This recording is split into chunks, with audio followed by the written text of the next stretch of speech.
Hi friends, இன்றைக்கி என்ன ரெசிபின்னா மாங்காய் வச்சு ஒரு சூப்பரான சைடிஷ் ரெசிபி தான். இதுக்கு ஒரே ஒரு மாங்காய் இருந்தாலே போதும், ரொம்ப டேஸ்ட்டாக செஞ்சிடலாம். எப்படி செய்யுதுன்னு பார்க்கலாம் வாங்க. ஒரு மிக்ஸி ஜாரில் ஒரு கைப்பிடி அளவுக்கு மாங்காய் கட் பண்ணி சேர்த்துங்க. பச்சை மாங்காய் தான்.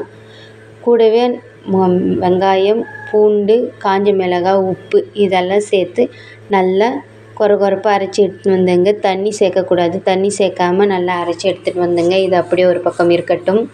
இப்போது ஒரு கடாய், ஒரு ஃபேன் வச்சு அதில் எண்ணெய் ஊற்றிக்கலாம். எண்ணெய் நல்லா காஞ்சிடுச்சு. இப்போ கடுகு, உளுந்தம்பருப்பு, கடலப்பருப்பு இதெல்லாம் சேர்த்துக்குங்க. சேர்த்து நல்லா கடுகு பொரிஞ்சு வரட்டும்.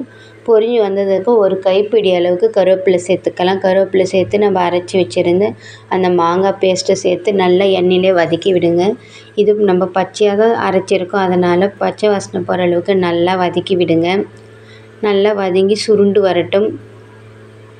இந்த ஸ்டேஜில் கொஞ்சமாக கல் உப்பு சேர்த்துங்க. உப்பு சேர்த்து நல்லா வதக்கி விடுங்க. நம்ம உப்பு போட்டு தான் சேர்த்து தான் அரைச்சிருக்கோம். எதுக்கும் இந்த ஸ்டேஜில் செக் பண்ணிக்கோங்க. இப்போ நம்ம கொஞ்சமாக ஒரு பிஞ்ச் அளவுக்கு மஞ்சள் தூள், ஒரே ஒரு 1/4 ஸ்பூன் மிளகாய் தூள் சேர்த்து கொஞ்சமாக தண்ணி விட்டு நல்லா பச்சை வாசனை போகிற அளவுக்கு வதக்கி எடுத்துக்கோங்க. பாருங்கள், பச்சை வாசனைலாம் போய் நல்லா வதங்கி வந்துடுச்சு. ரொம்ப சூப்பரான ரெசிபி.